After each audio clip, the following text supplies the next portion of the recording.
sehari-hari itu? Panggilannya ada Ai, Rin, Ririn. Oh, oke. Boleh saya panggil Ririn? Iya. Oke. Baik, Kak Ririn, sebelum saya mulai di sesi konselingnya, saya mau tahu nih, Kak Ririn tahu tempat konseling saya ini dari mana ya? Saya tahunya dari sosial media. Oh, dari sosial media. Pantesan ya, karena jauh-jauh bisa datang ke sini. Makasih banyak udah jauh-jauh datang ke sini. Dan sekarang Kak Ririn ini udah tahu nih apa itu konseling, atau Kak Ririn ini sebelumnya pernah mengikuti konseling? Tidak pernah mengikuti konseling, tapi saya tahu konseling sedikit tentang konseling. Oke, berarti kakak datang ke sini pasti ada masalah yang pengen kakak atasin yang kakak bawa. Iya. Oke. Dan di sini kakaknya nggak usah tegang ya, kita santai aja, ngobrol santai, karena kita juga melakukan sesi konselingnya lesehan seperti ini supaya bisa lebih santai kakak berdiskusinya.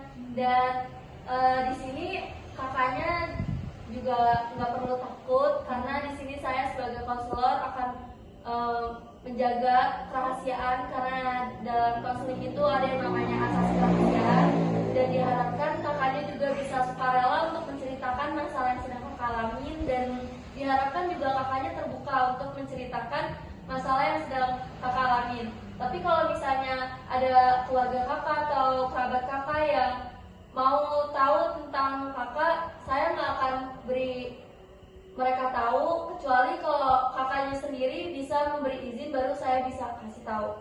Seperti itu. Apakah kakaknya sudah paham? Insya Allah paham. Oke. Baik, di sini sebelum kita mulai sesi konselingnya, alangkah baiknya kita memulai doa terlebih dahulu. Semoga sesi konseling kita dan diskusi kita hari ini berjalan dengan lancar dan baik. Oke.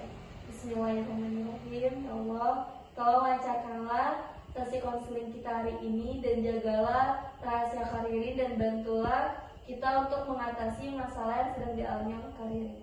Amin ya Rabbal Alamin. Oke, baik, di sini kakaknya diharapkan untuk sukarela ya, tadi yang saya katakan. Dan sekarang kakaknya boleh menceritakan masalah dan keluhan kakak yang sedang kakak alami nih, yang mau kakak konselingin hari ini. Masalahnya saya itu orangnya suka mikir, overthinking, yang mikirin hal-hal yang belum terjadi tapi kita udah kebanyakan mikir gitu. Oke, berarti kendala yang sedang kakak alamin dan masalah kesulitan yang sedang kakak alamin itu adalah overthinking ya, Pak? Ya.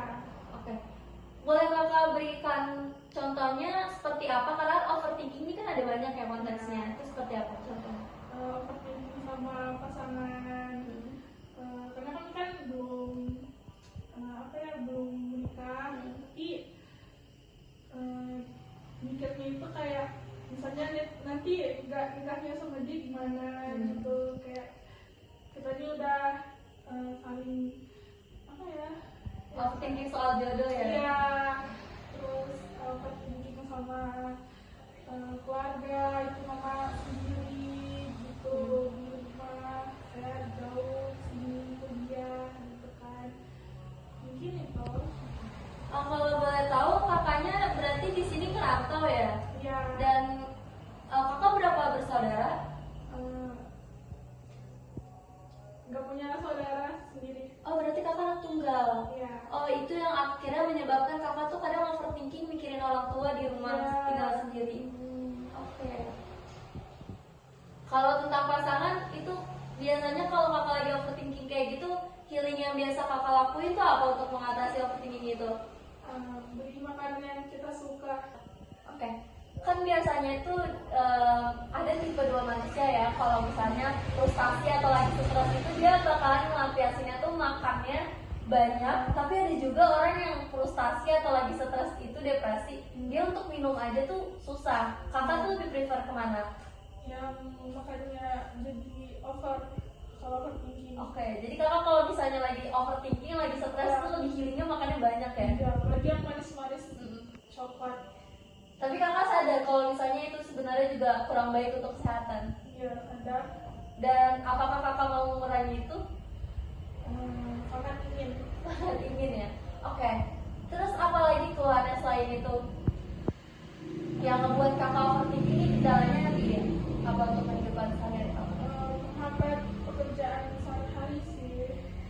Jadi overthinking ini juga bisa menimbulkan untuk menghambat pekerjaan kakak saya. Mengganggu fokus. Oh iya, mengganggu fokus ya. Oke.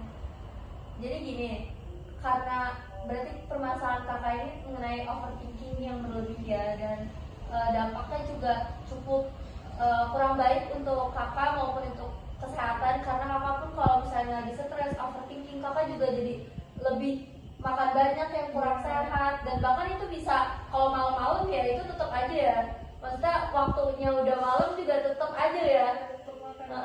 Jadi saran saya untuk healing kakak dari overthinking yang sedang kakak alamin yang mengganggu kehidupan kakak sehari-hari, kakak bisa melakukan yang namanya journaling. Sebelumnya kakak udah pernah dengar belum apa itu journaling, atau mungkin kakak pernah nih melakukan journaling? Belum pernah. Belum pernah. Nah, tapi kalau dulu pas kecil-kecil tuh ada kayak cuma nulis diary sih. Oke, iya betul kak. Jadi journaling ini emang 11-12 kayak diary.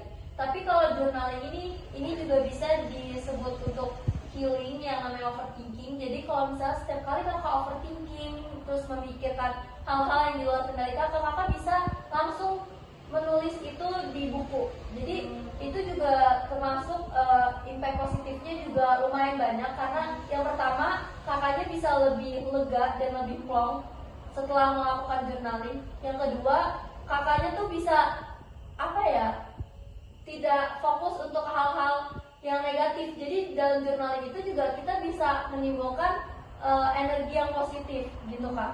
Dan kalau misalnya kakak bilang ya, kalau misalnya kakak tuh sering overthinking dan menghambat kegiatan kakak dan bisa menjadi tidak fokus, sebenarnya kak, overthinking itu bisa timbul itu karena kita pun biasanya kalau kita lagi diem kak.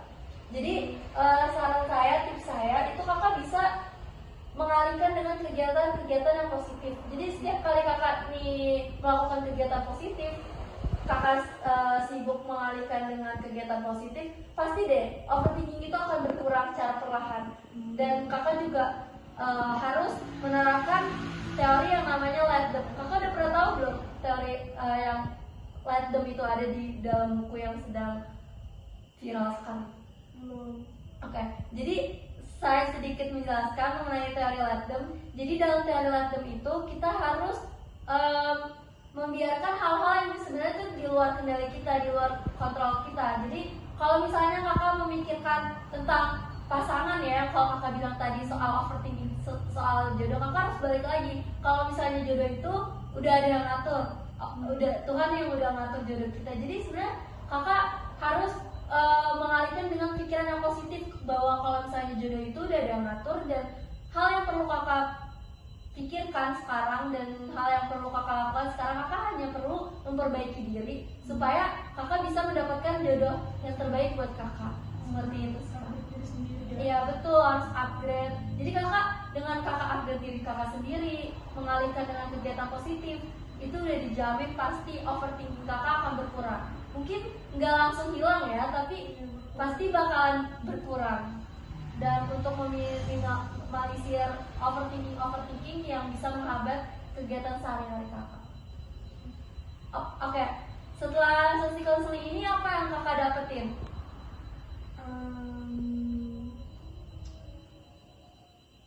Yang pertama itu bisa kita tulis ya, untuk journaling apa yang kita pikirkan, terus membiarkan apa yang terjadi, jadi nggak terlalu dipikirkan lagi. Terus mengisi kegiatan sehari-hari dengan kegiatan positif.